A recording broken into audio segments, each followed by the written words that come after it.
Bem-vindos ao canal Desenha Pra Mim, meu nome é Carla Guiar. Esse canal é um canal de treinamento parental. Hoje o nosso assunto vai ser sobre o DSM, que é aquele manual onde os médicos se baseiam para os critérios diagnósticos para o autismo, não só para o autismo, mas para transtornos e doenças mentais. Vamos falar um pouquinho sobre ele de forma geral, tá? Eu não vou me aprofundar muito, porque esse manual é um manual de estudo médico, não tem por que a gente ficar conversando muito sobre ele aqui, mas é bom que vocês conheçam, né? Vamos lá. É esse livro aqui, que logicamente não é meu, eu peguei emprestado, é um livro de estudo médico, tá? E aqui estão descritos os diagnósticos para o transtorno do espectro autista também, né? Não é só isso. E o que significa essa sigla, né? Esse acrônimo DSM? Vamos lá, em inglês significa Diagnostic and Statistical Manual of Mental Disorders. E em português, Manual Diagnóstico e Estatísticas de Transtornos Mentais, tá? É aqui onde os médicos leem e estudam a respeito dos critérios para ter o laudo de algum transtorno, de uma síndrome, enfim, ligadas às questões mentais, tá? Logicamente, esse DSM-5 já está antigo, se eu não me engano, ele foi lançado em 2015. A gente já está no DSM-5R, que é a revisão, né?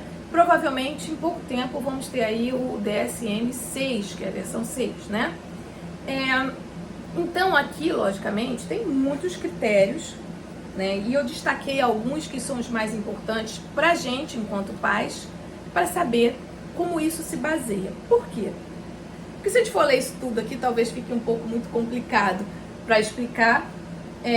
E acho que não tem a ver com o nosso foco aqui, estudar o DSM. Estudar o DSM é para médico, o médico tem que saber, porque é o médico aqui no Brasil que dá o diagnóstico. Logicamente, em outros países, outros profissionais podem dar, mas aqui no Brasil é médico. Então, deixemos isso para os médicos, mas precisamos saber da existência. Por quê? Porque muitas das vezes as pessoas me perguntam, mas o diagnóstico do autismo não é através da observação? Sim, é. Mas não é qualquer observação, não é uma observação não estudada. Olha, tem isso, então é autismo. Não é assim. Existem critérios para ser autismo, né? Não é de qualquer maneira que se coloca isso. E, logicamente, os bons profissionais estão sempre estudando não só os critérios, mas também os tratamentos para o transtorno do espectro autista de uma forma mais moderna, né? Para a gente poder entender. E não só isso, facilitar a vida das pessoas, das famílias, que já é tão complicada quando a gente já recebe o diagnóstico, né? Muda tanta coisa, né? Então a gente precisa também de novos métodos, de novos estudos na área.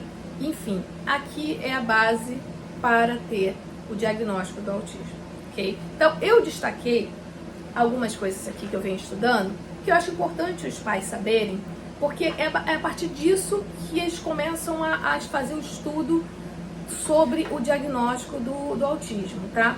Logicamente, esse daqui não é a único ponto observável, né? Mas são os pontos mais críticos, né?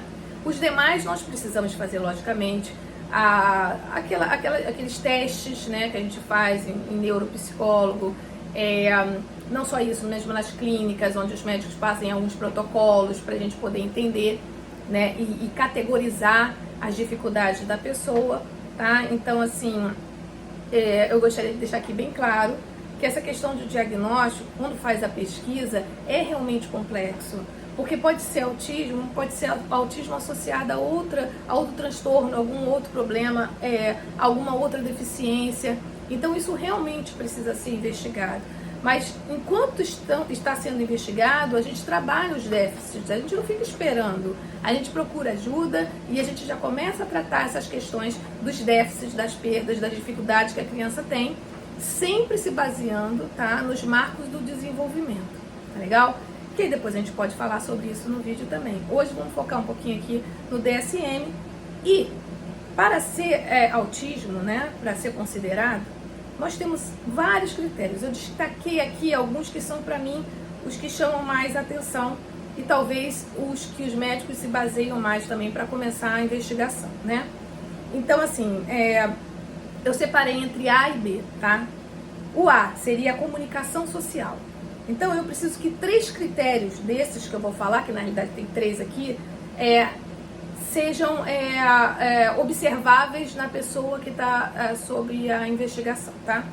O déficit da reciprocidade social e emocional, o déficit na comunicação não verbal, dificuldade em iniciar e manter e entender relacionamentos, tá? Quem quiser também eu posso passar aqui uma colinha para quem precisar, quem gostar, quiser saber um pouquinho mais, quiser saber um pouquinho mais sobre isso, tá? Já o critério B, vamos lá.